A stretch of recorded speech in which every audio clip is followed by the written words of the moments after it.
All right. This is the Pay Me No Mind show. This is your host, Wood. Welcome to the show for the second or third time, I think. Chicago's own Mr. Joshua Don't Blink Greer Jr. What's good, man? What's going on, man? Thank you for having me, man. No problem. The pleasure's all mine. I appreciate you taking out the time from training. And, I see the sun coming in the car and everything. So I assume you're out on the West Coast. Yeah, definitely. Okay. We'll just get into some random stuff and, see what's going on with you, when you'll be back in action and, just get your thoughts on the division. Some new face in the division. I wanted to get your thoughts on that. Right. And just talk about, reflect on 2017 a little bit.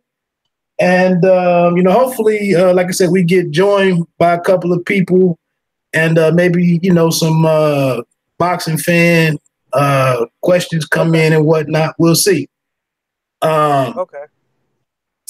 So first, man, like I talked to Nate yesterday. Okay. And, you being a Chicago native and everything, man, I asked him, were you able to check out Showtime's new series, The Shot? Oh, yeah, man. I definitely I like the idea and everything, but, nothing is like what really goes on. It's kind of like it's some similarities, and everything, but it's actually a good entertaining show. So I watch it and everything. I kind of like it. What was your either favorite character or favorite maybe illustration of life in Chicago? What was something about the program that stood out the most to you? Or was My favorite character got to be the kid. I don't remember his name, but it's the little kid because, growing up, you go through some stuff like that, and you grow up kind of faster than you expect, and you are put in certain situations that you're not supposed to be in as a kid in Chicago. So, he's my favorite character that, I'm sure I can relate to myself. You talking about Kevin, kind of with the mohawk? Yeah, exactly. Yeah. Yeah. Help us out. I was having a hard time for those of us that aren't from Chicago. I've been there a couple of times, but, mainly stayed downtown. I was kind of struggling to figure out like what the neighborhood was or it seemed like it was spread out, but then again, it seemed like every time they were walking around, they were walking past that same store. And is there any way you can help us understand kind of where that was taking place in the city of Chicago? That I think is over east, if I'm not mistaken, like around like in the 70s, so like around like 76 or something like that in those areas. That's the east side of Chicago, which is a terrible, a very violent and dangerous part of Chicago, along with the southwest and the north also. So it's the east side is very dangerous over there. And it's that's why I said it's not all the facts that's in there, but it's a lot of similarities, and it kind of is like the movie. Like the show. Okay, and that's kind of what I was struggling with. Like, it's a lot of kids walking around. I saw some the park that Emmett was at with his son, and then for him, the stupidest thing in the show by far, I think, was him trying to unload that truck full of sneakers in the city where he did it. I thought that right just under the, it was the perfect place to get robbed. Get robbed, exactly, and that's definitely how they think in Chicago. If it's people out there hungry, it's people that's out there that got things to take care of. So if they see a way to better their life or better themselves, they're definitely going to take the opportunity. No thinking. That's something that definitely threw me off. So and they kind of anyway. Last thing outside of boxing, I was wondering. Did you get down? Did you mess around with the brackets at all for NCAA basketball? No, I'm not a big college basketball fan or whatever. So I didn't really. I've been watching certain games like Loyola Chicago, and I've been watching them do their thing. And I hope they pull it off. I'm rooting for them, and that's about it. They play my boys next, so right. I'm rooting against you on that one. But hey, But Sister Jean is a fantastic aspect of this tournament. You know, every year we learn something new. It's some new character or something, and she's phenomenal. Exactly. Hey, talk to me a little bit, man, about your first half of 2017 and what it meant for you and your aspirations in the sport. You know, the big moment on Showtime and everything up until, like I said, the midway point of 2017.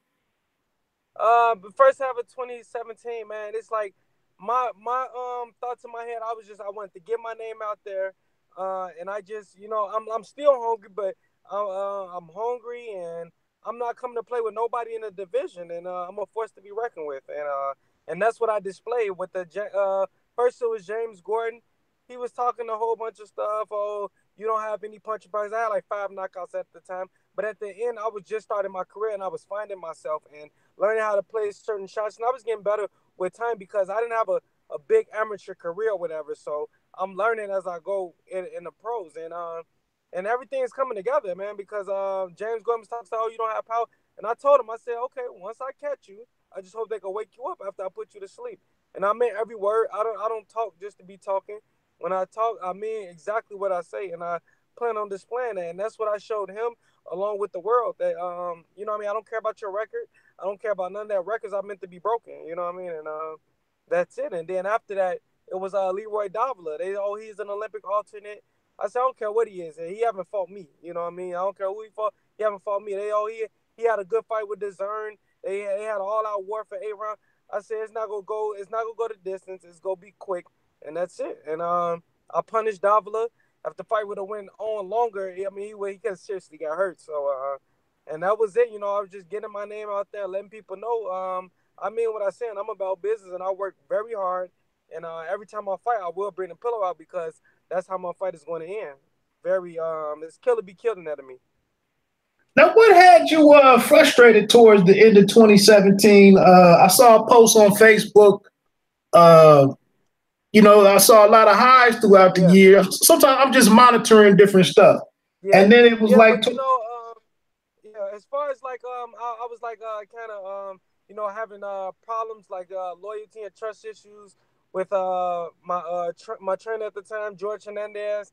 I mean, as you get up in this level, and this for other, young fighters, I want to let them know also, as you get up in level, you start seeing certain things, and people aren't who they're cut out to be or who they put this image of that they are. You know what I mean? So you found out a lot of things, and once the trust and loyalty is going, it's best to just part ways, because once I lose respect for someone, it's done. You know what I mean? So I might as well go my way and you go yours, because at the end of the day, as a fighter, I have one shot at this. You know what I mean? A coach and stuff like that, they can move on to this guy, and they can keep going on and on. I have one shot, so I don't play around with my career by any means, or I don't take it as a joke.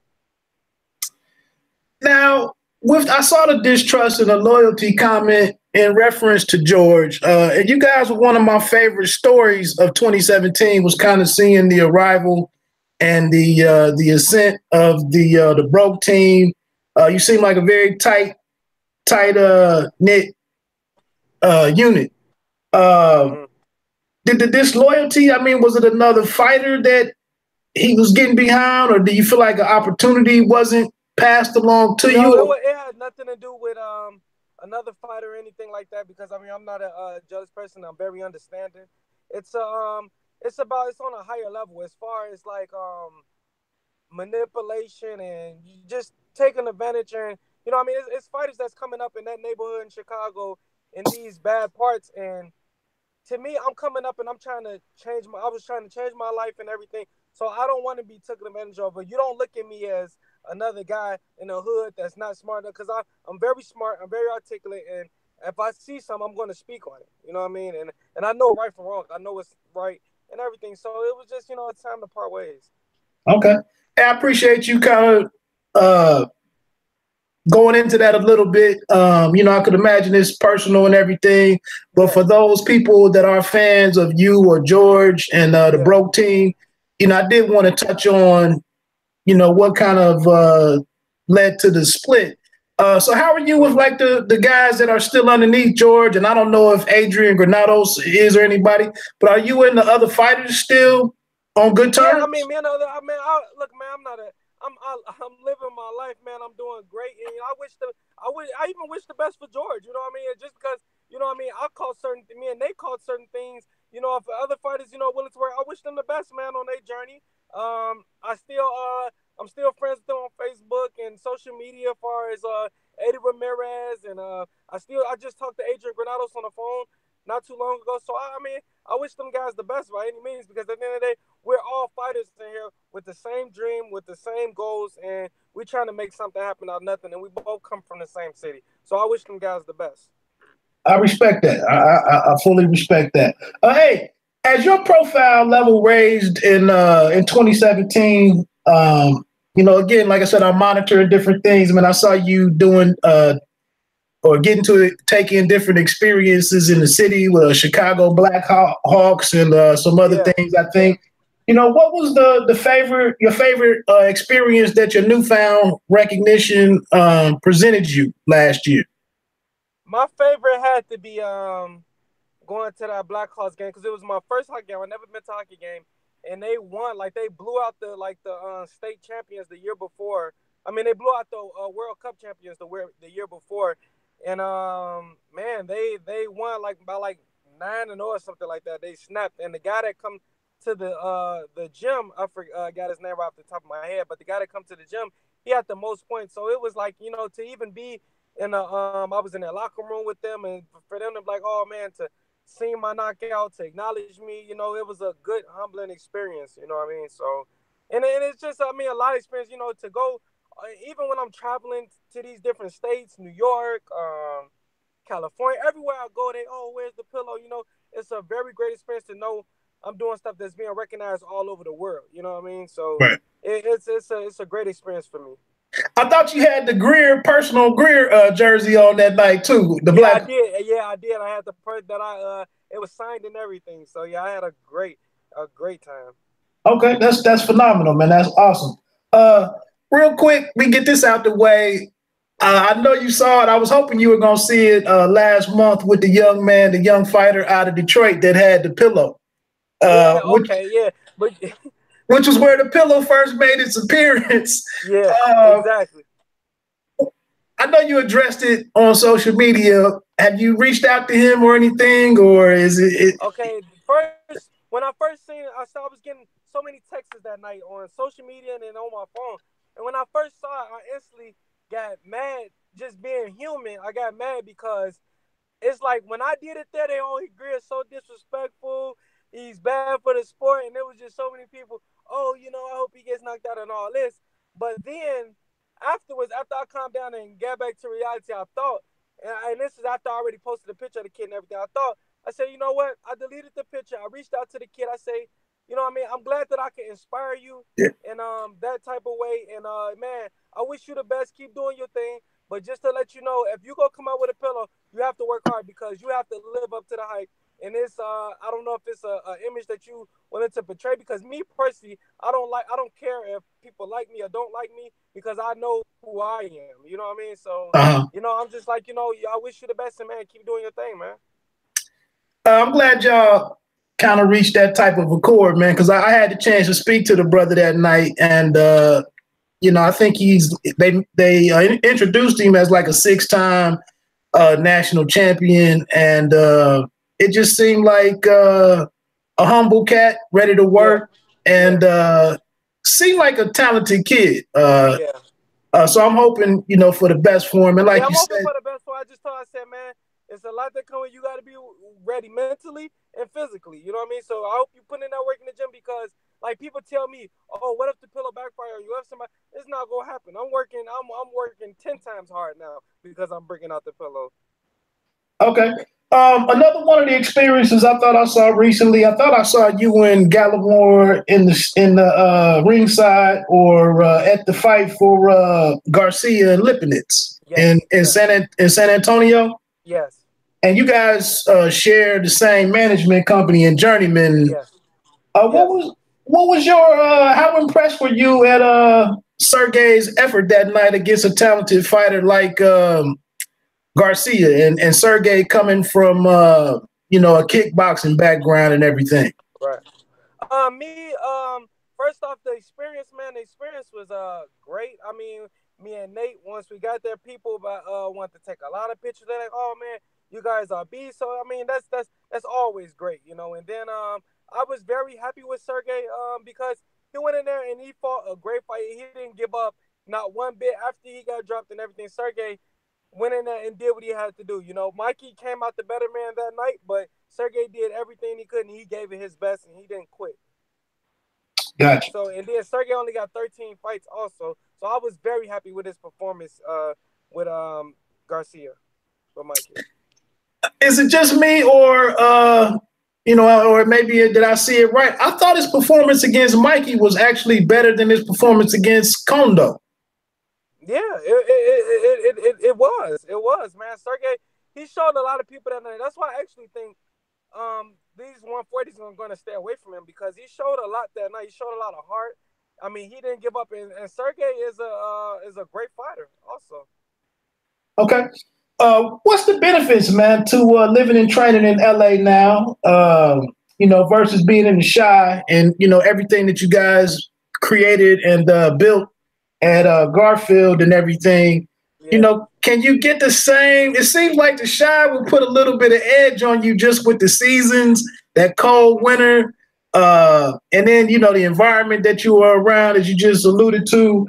Yeah. What's coming out of working and living and working in LA? You taking One thing, man. you taking the nice pictures on Instagram, with the clothing and Right. everything. Yeah. Well, people got to understand, the environment don't make the fighter make the environment, and you have to stay focused through anything because that show who you are mentally. You have to make sacrifices. As far as me training in LA, I love it. I love the vibes. I mean, it's my gym is a nice place, nice people. I mean, when people come in, everybody's speaking, "Hey, how you doing?" Everybody well mannered. It's just great vibes. I mean, great weather, and I mean, being in Chicago, even being in Chicago, when I run outside, I run. First off, I run in the daytime because at nighttime, I don't want to be mistaken identity, or I don't want somebody to see me running and say, "Oh, that's Josh running." Let's, do something, catch me at a vulnerable moment. And I run with my headphones in, so I wouldn't be able to hear anything. So when I'm in Chicago, I run early in the morning. I have my headphones low, and I run with a mask on, so people don't even see who I am while I'm running. So it's very, it's like I'm free out here. I can do all my work. I could go run in the mountains. It's like my game is actually elevating more, and I'm working actually harder now than I'm out here because the opportunity is here. Being with that freedom, and not being concerned with harm being done to you or being injured or whatever, caught up in some street stuff. Yeah. I know you have to reflect on Ed Brown sometimes in the, in this moment of your life. Any thoughts on, him, how the situation played out for him and the city kind of like derailing what he had going on? Yeah. See, first off, Ed was the type of guy, one thing about this boxing game, I love Ed to death, but you can't have one foot in, one foot out. You know what I mean? You have to be totally in boxing, and you know what I mean? And growing up in it, because I've been there, you know what I mean? I know how it is to grow up in the neighborhood and that you love it so much, but at the end of the day, the streets don't play fair. You know what I mean? You got so much Yeah. love for the street, and they don't show you no love back. So, you know what I mean? It's like, I understand that, and I understand where he's coming from, but let's say if Ed Brown would have moved to LA, we would still see Ed Brown. Ed Brown will be probably 25, 30, no fighting for a world title, or already have a world title by now. So that's something that he got robbed out of by being in the city and having so much love for the streets and people, and it's not the same in return. That's Yeah. one thing.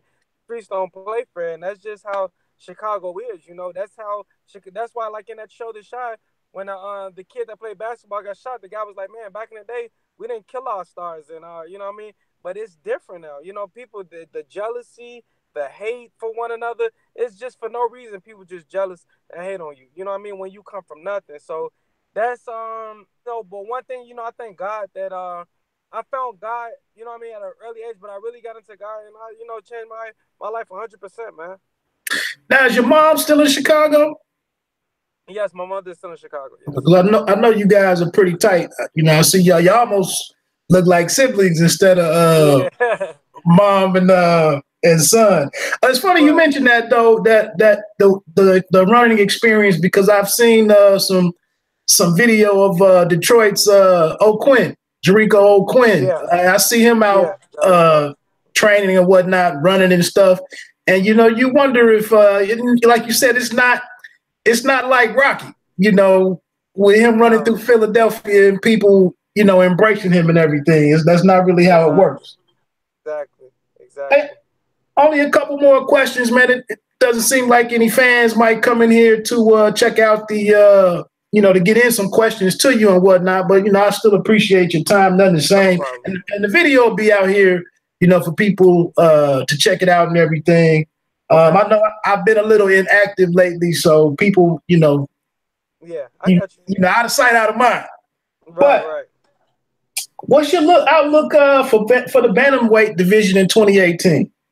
Oh man, the bantamweight division, I'm loving it. You know, I just been sitting back. I watch every fight in my division, every fight, whether people know it or not. I just seen the fight with Raymond Gaballo and Stephen Young, and I saw that Raymond won, which I thought that he would win in the first place or whatever. But I'm sitting back and I'm watching, just like I see Young Frez is fighting for the world title against Ryan Burnett and on the 31st, and then also Zolani Titi is fighting Omar Navarrez or whatever. So I mean, I'm just sitting back and I'm just like I might fight in May one more time or whatever, because when the new rankings come out, I'll be in them. So once the new rankings come out, I'll be in it, and then we go from there, man. I'm willing to take all these guys' heads off, and I don't have no problem doing it. I don't have no friends. There's nobody that I won't fight in the bantamweight division. Anybody is could get it, you know, simple as that. And I'm just sitting back watching. I'm just waiting for the opportunity. And once the opportunity is made, I'm going to take completely 100% advantage of it. What organizations or organization do you expect to be ranked in? The WBA. Yeah, the WBA. Oh, okay. Now I alluded to it earlier with the interesting person entering into the division, which is Naoya Inoue, who's taking on McDonald. Right. Who's taking on McDonald? I don't think I feel like they're building them up. I don't think much of them, you know what I mean? If I fight those same guys he fight, I feel like I'll knock them out too. Like even with Antonio Nieves, like these guys that I already been wanting to fight. But, you know, I have to wait to get ranked and get into the politics to fight these guys. So that's what if that's what it's going to take, then that's what I'm going to do. But at the end of the day, I've been wanting to fight these guys. I've been wanting to fight Nieves. I've been wanting to fight Stephen Young. I've been wanting to fight Potapov. Like, all them guys got draws and split the decisions against each other. I feel like I'll knock all of them out with no problem. So, I don't think too much of him. I feel like if I fought the same guys he fought, I have all knockouts too. Just like the last guy that he fought from Colombia, whatever he was from. I wasn't impressed. The guy was, it's just, I wouldn't have no problem. But if the opportunity presented itself for me to fight a new for a world title, I would go in there and the pillow would be coming out. And that's what I kind of brought that up, because that's the connection there, is the fact that Inoue is, he beat Nieves. Potapov and Nieves fought the night that, you had your big moment on Showbox. And then now I know you were calling out Potapov in the last year, and that didn't happen. And now he's taking a loss, but he got a stoppage last week, I guess, or within the last 2 weeks. Yeah, he fought some guy from Russia. I guess they gave him a stiff or whatever to come back or whatever. But even before Potapov fought that guy, that guy that he fought for like an I think that was like an eliminator or something like that. Like, man, if when these opportunities come to me, I'm going to show them how to do it, because Potapov, I feel like these guys don't want to see me, you know what I mean? And that's no problem. But if I was to fight Potapov, I'll knock him right out.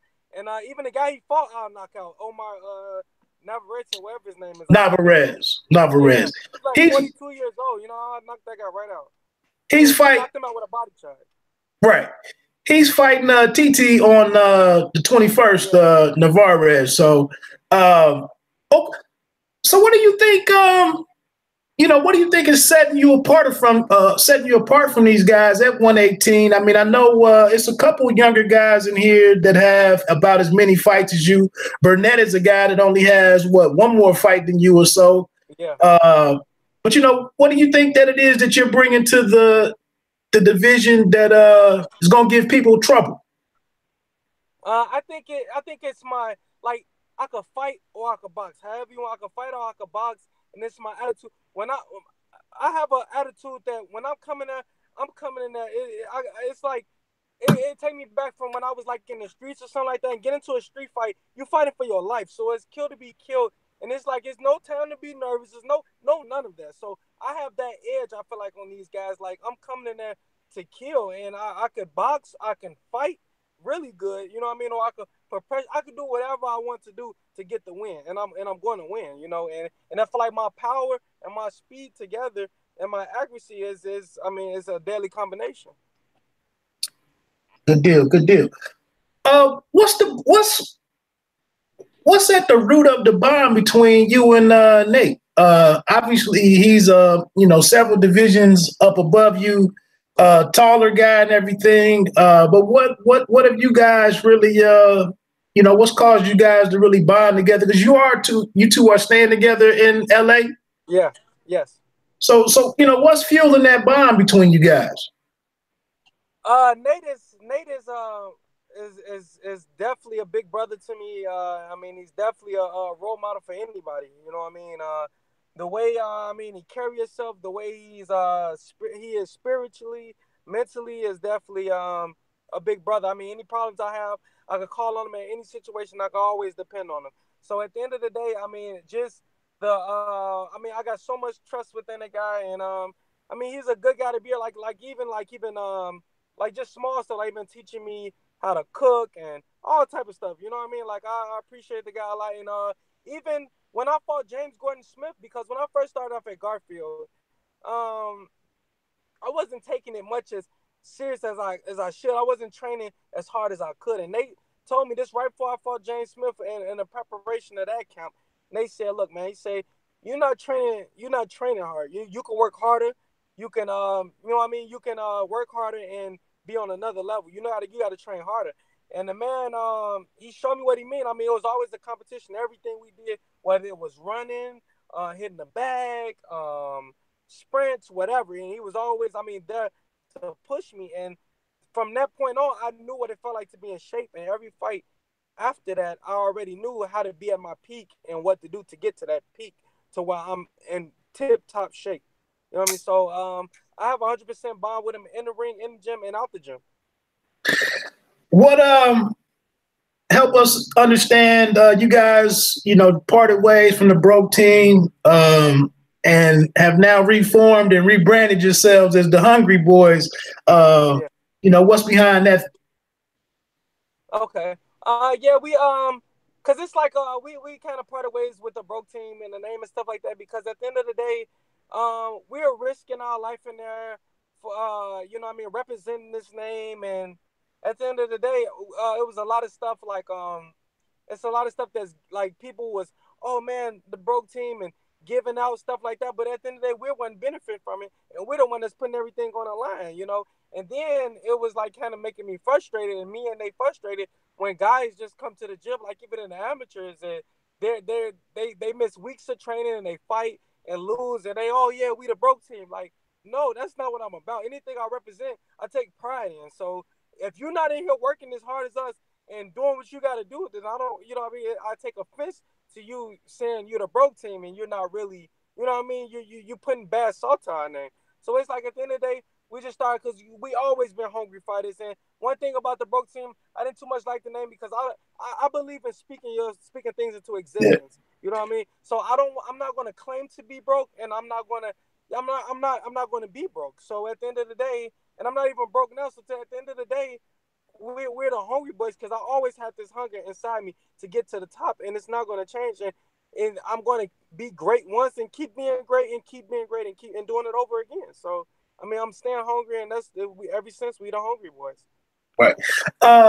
Gallagher, man, he's a really interesting dude to me, man, because there's a seriousness about about him, but there's a genuineness, like a good man Yeah. part vibe that comes from him. But you know what? He got a heart of gold. They come from that Jamaican accent where they're so Right. serious and their demeanor. And sometimes he even tell me, "Oh, do this." I'm like, "Dude, who you talking to, man?" You know what I mean? But that's just who he is. You know what I mean? The more you get to know him, it's just like, okay, that's just Nate. You know what I mean? It's like that's just who he is. 'Cause that's how they talk to each other and how he been raised. And that's just is. I mean, no problem for them. But hey, man, the man got he'll give you his clothes off his back, and I mean, do anything for you. You know what I mean? And it's vice versa here. So with that said, I only got two more questions, man. Yeah. I, when they rolled out the schedule at the beginning of the year, Lara and Hurd was an interesting fight. I guess Ortiz and Wilder was somewhat of an interesting fight. Yeah. But the schedule, it just was like, eh. But man, I really got excited when I saw this Gallimore versus Julian Williams get announced and attached to the Lara Hurd unification fight. This is a fabulous matchup to me. How do you see that one playing out? How would you break it down? Look, I've been knowing Nate for a long time, and I know Nate. Like even for instance, when they got the Deloach fight, he took the Deloach fight on like a 2 day notice, and I watched Deloach coming up, so it's like I was like, okay, Deloach is like a beast. So Nate called me, said, man, they need an opponent for Deloach. I'll fight this guy. I'm not. He like, man, I'm gonna knock him out. So when he first called me, I'm like, man, let's take it easy. Like, you know what I mean? I'm like, within a couple weeks or you know what I mean? I'm like, yeah, it's only a 2 day. They said, man, I'm always in shape. I'm ready. Look, I'm gonna do my thing. And one thing, man, I'm riding with him 100% on any decision he make because I know the man stays in shape. The man has a militant demeanor. You know what I mean? He's always on weight. You know what I mean? Even if he don't have a fight coming up, where he always on weight. He don't eat all year round. He eat right. You know what I mean? And the man take care of stuff. He don't drink. He don't smoke. He don't do no drugs or no messing around. He don't be in clubs. You know what I mean? So the man, I just know that he ready. So when he presented it against Deloach, I'm like, man, like okay, like Nate mean business. So he said he been wanted this J Rock fight because I remember been talking about it like a year ago. So he like, you know what I mean? He been wanting to fight, and when he got the fight, I was so happy for him. And I know, I just know Nate is going to catch him, and when they catch him, it's going to be an early. Now I don't think it go past 6 rounds. Do you foresee? I mean, because J Rock is another very serious guy, an ambitious guy. Was boxing very well against Charlo before getting caught. But To now. me, he yeah, it's like but that's to me that's like his claim to fame or whatever. Like, oh, I was doing good with Charlo until I got knocked out. If that's the case, everybody that Charlo knocked out, then they all would be on another level. They all would be good fighters. Even after the fight with Ishe Smith, I wasn't impressed. That fight could have been a draw, or even it could have went to Ishe. So I wasn't impressed with that, and I'm sure Nate knock out Ishe. You know what I mean? So I know Nate, like J Rock, if he thinking, and I know Nate over here with John Pullman, and we've been working, and we covered all bases. So if J Rock think he go in there, and I'm just all I have to do is outbox him, okay, you go be in for a rude awakening. Now, are you also working under John Pullman? Yes, I am. I meant to get your trainer in there. Yes. What's the different vibe? With switching over from George to the things that Pullman is putting you on to. Okay, for the with George, it's just like I still have that inside me or whatever. But it's that just fight. So it's like not a versatile. Once I Okay. get down here, I noticed like, oh, like okay, use the jab more, head movement, defense. Like so they're covering, making me a better all around fighter. Because there's going to be times that you have to fight, but it's also going to be times that you have to box. So we're getting everything down to a T down here. And even when I first got here, I was learning so much new stuff. And I'm like, man, like you know what, like I'm like, I was coming to the gym 2-3 times a day to learn, like, you know what I mean, to learn this new stuff. And it's like it got to the point with George, it's just like I wasn't learning anymore. Like we got to that certain level, and it's just like, okay, what's next? You know what I mean? Like, and it was no sparring in Chicago. Like when they was at Garfield Park, no other guys wanted to come to the gym. I don't know if it was jealousy or whatever the case might have been, but it was only like a few. It would probably be like 3-4 of us in that gym. No other guys really wanted to come and work out. But now they just not out there. So a lot of guys in the gym. And you know what I mean? Like I said, I wish my best for them guys. Never speak bad about them. I wish my best on them. But it's just it's better all around training out here. And that's one thing that I thought might be a little better, with Golden Boy being out there. Vegas is so many hours, a half a day drive or less. It just seems like it's more opportunity to really get in some quality work with guys who have similar aspirations.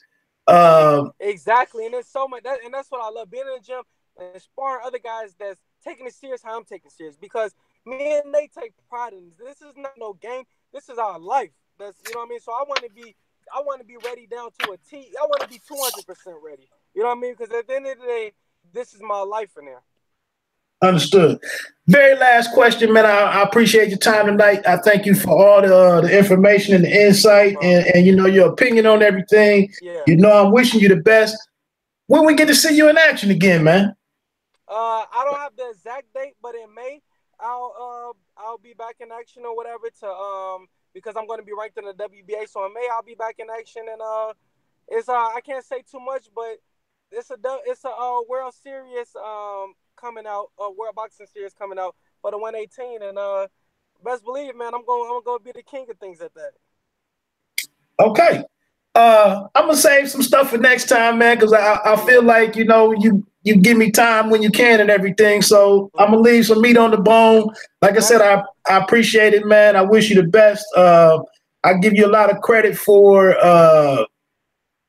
just presenting yourself in in a way where people feel good about rooting for you. I know you guys have fun. You talk a little trash, but I get the sense of some professionalism that is to be admired in my opinion. Exactly. Right. And then you all business in the ring. So exactly. All right, man.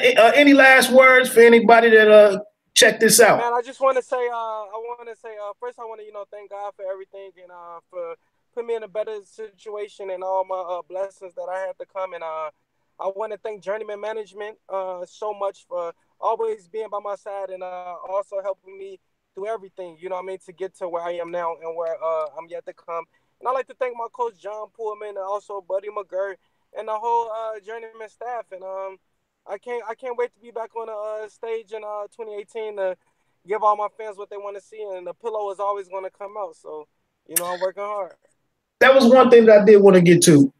Being that it's such an international mix in some of the lower divisions. And there's a lot of international fighters in the higher divisions, but it seems like the bulk of the action takes place here in the States.